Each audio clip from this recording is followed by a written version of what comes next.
বন্ধুরা, আপনার বাড়ির বাচ্চা যাতে ভালো থাকে তার জন্য আমি সর্বদাই চেষ্টা করে থাকি নানান রকমের ভিডিও মাধ্যমে আপনাদেরকে সচেতন করার।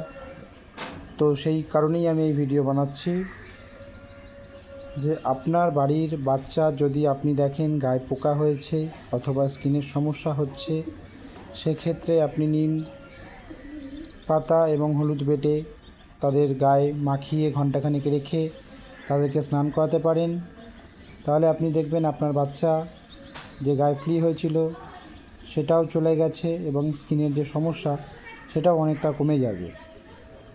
তো দেরি না করে আপনি আপনার বাড়ির বাচ্চার যদি কোনো সমস্যা স্কিনের দেখে থাকেন বা টিক্স দেখে থাকেন, সেক্ষেত্রে ব্যবহার করে দেখতে পারেন। আমি আপনাদের বাড়ির বাচ্চা যাতে সুস্থ থাকে এ বিষয়ে সর্বদাই চেষ্টা করব বিভিন্ন ভিডিওর মাধ্যমে আপনাদেরকে যতটা আমি জানাতে পারি।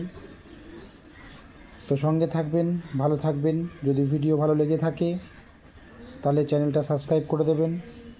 Thank you.